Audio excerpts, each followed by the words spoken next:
Alright, hello everybody, and as well as this chat feature that you can see was launched today, you can now message all of the people on your friends list. There is also a global chat feature, which I wasn't actually expecting, but they added anyway, and I really like it. You can now just sort of sit in the lobby and chat to people like you would standing at the GE and RuneScape.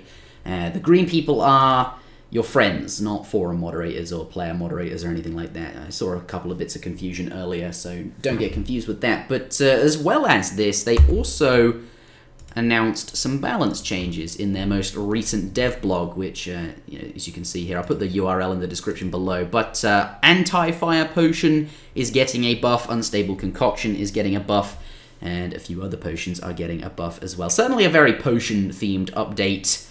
And there are some nerfs in here as well, and I'll talk about all of my thoughts and my opinions on these changes in a sort of future video.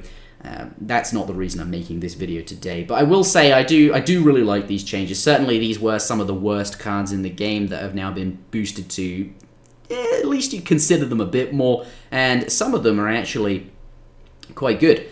But yeah, the interesting thing here is they said we will be rebalancing between 10 and 20 cards per week for the next 6 or 7 weeks.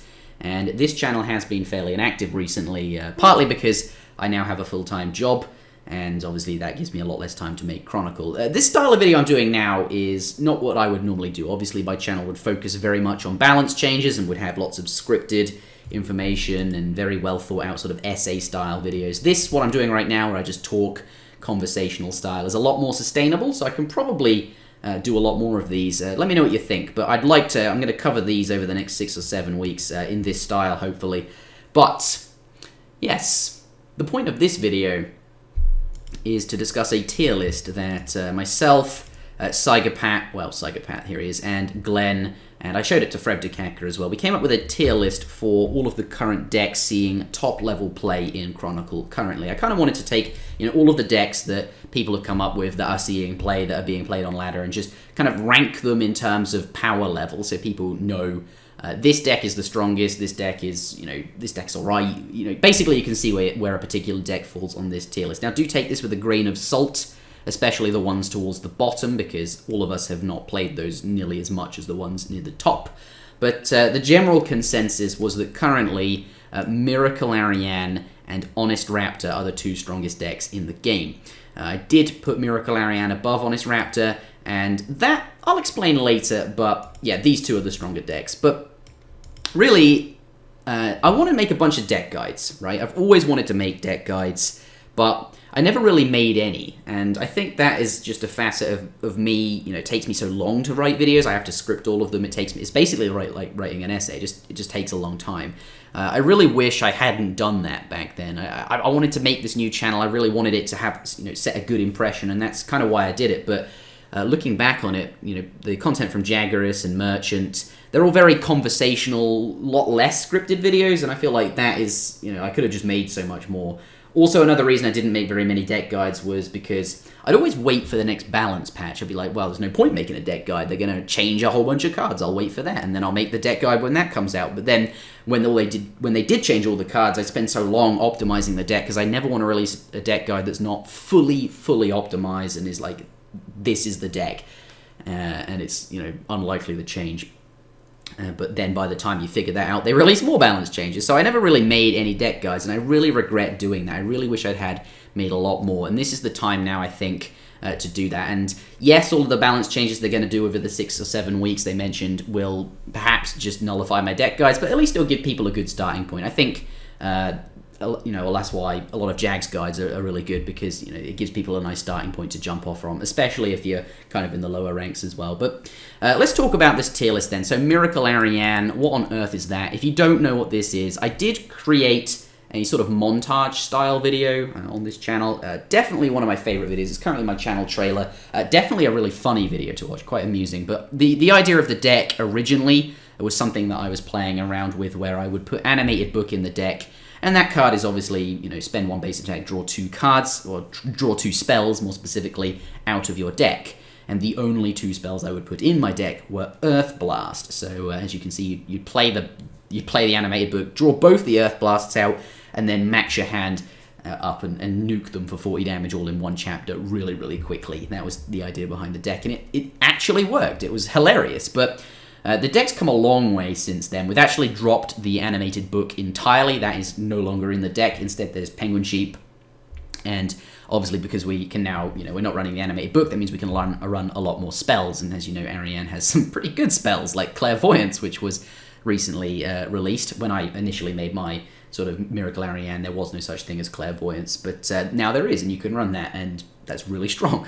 And there's a bunch of other spells that you want to put in that deck too, because they are really strong cards. But basically the idea is the same. You just generate gold and draw cards, and then you build up a big hand, and you nuke them. And yeah, that deck now runs Death, Earth Wave, Earth Blast. It's a very, very strong deck. I think, though, it's a very difficult deck to play, and I think that might be a common theme across all Miracle decks. Now, what does Miracle mean? It's not just I've just called it Miracle Arianne because that sounds cool. Well, it does sound cool, but basically, Miracle is a term in card games where you just draw through your deck, you keep drawing and drawing, like, for example, in Hearthstone, you had Miracle Rogue, where you filled your deck up with lots of zero-cost supports, so you could just easily chuck them away, and half of those zero-cost supports had draw a card written on them. So you just chuck them all away, keep drawing through until you find a combo that kills your opponent, and that's the idea. And it's the same in Chronicle, except you have to wait a few chapters sometimes to find the card that you need to kill them. But as I mentioned, lots of different ways to kill them, and I'd really like to make a deck guide on that. I think it's a very hard deck to play. I think it's got the highest skill cap currently, and obviously a deck guide on that would be, I think, really, really valuable. So looking forward to doing that. That'll be the first one I probably do. And the second one will be Honest Raptor. And we should probably change that to Dishonest Raptor, given the amount of Scarface Pete's that are now running around. Now, the initial idea of calling it Honest Raptor was that it basically doesn't do anything against you. He just does his own thing the whole time. It was often called Solitaire Raptor as well, because it's just like playing your hand out, and you don't really interact with your opponent, unlike a lot of other decks, because that's kind of Raptor's theme, right? He likes to gain armor and health and keep his stats high and just go to the final fight. That's what he wants to do. He doesn't deal any damage to you. He doesn't steal your gold. He just doesn't do anything. But the funny thing is, he kind of does, given that Scarface Pete was such a big part of that deck and was partly why Honest Raptor was so strong. You just do your own thing and then just slam down Scarface Pete. And, since you keep your health and stats so high, you can afford to kill the Scarface Pete, and then suddenly you've ruined their game plan, making it just so much easier for you to kind of win with yours. So, very strong deck. And it's obviously just Raptor with, as I mentioned, Scarface Pete in it, a bunch of sustain, and basically an AP shell to help you gain the base attack stats that you need. And then you win in the final fight, often with Virago, and make a deck guide on that as well. But obviously lots of variants of Raptor, but I'll post the list that I think is seeing the most play at the top. And then finally, the third strongest deck in the game, and fourth, I guess, as well. I think Aggravaine Osqeller is better than Darkstrike Arianne, and I think this particular deck here is not the general consensus of the high-level community, but I do think it belongs there. I think it belongs there personally, and I haven't had too many complaints from other people, really, given that I did climb all of Platinum with Darkstrike Raptor. And I think I peaked at rank 19 Diamond with Darkstrike Arianne, but okay, we'll talk about Darkstrike Arianne first now that we're on that topic. But basically, this deck, the reason it's called Darkstrike was because a player named Wolf, back in the day, came up with a deck called Darkstrike Raptor when Revenant Dark Beast, I believe, in that deck did not exhaust you. It used to function almost exactly the same as the Revenant Knight in Arianne, except it would actually draw you a location. So the Revenant, the Raptor one, drawing you a location, basically meant you could draw Wilderness out of your deck, which is a location card, so then you'd have another way to strike them guaranteed. So it was such a strong deck. And it kind of disappeared because they wrote Exhaust on it, which it kind of needed, and also back then Virago was a lot stronger. It gave you a 5/5 weapon rather than a 3/3, and it gave you 6 armor as well, which was hideous. So as you can see, you just equipped this massive weapon out of nowhere because it was 5/5 base. It didn't really matter what their stats were, and it would get bigger on top of that. Then you'd whack these Revenant Knights down, and then you'd just win the game with the Wildernesses afterwards. So similar theme, and it's called Darkstrike Arianne because it's basically like built off of that, heavily inspired off of that. It's a deck I built a long time ago on stream with Unholy Curse Bearers in it, and it was a complete nightmare. But like all decks, it's come a long way since then, and is, I think, very, very strong. This deck, the reason it's here is because, in my experience, laddering over the last couple of days, Darkstrike Arianne has a positive win rate against Miracle Arianne and Honest Raptor.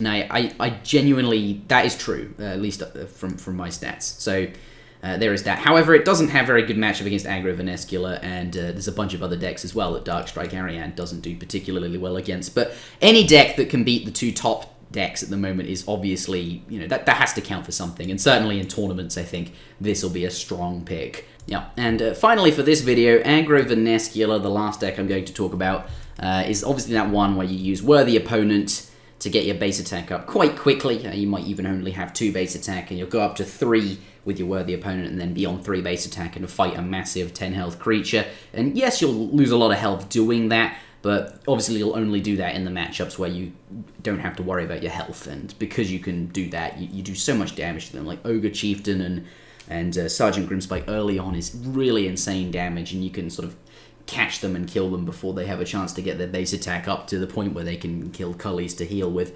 So definitely very strong, and obviously in matchups where your health's more important, like the aggro mirror, you don't do that. You just play the KGP agents, and obviously have Vile Watch and Gorge in that deck, which are really strong. That makes it so good against any kind of aggro deck. Aggravaine Osqeller is a monster of a deck, and obviously that's why it's tier 2, and I'll put a video guide out for that as well. But thank you very much for watching. This is getting a bit long now, so I'm going to end it here. But yeah, do leave a like if you thought this was interesting, if you like this style of video, and definitely we'll be making deck guides very soon.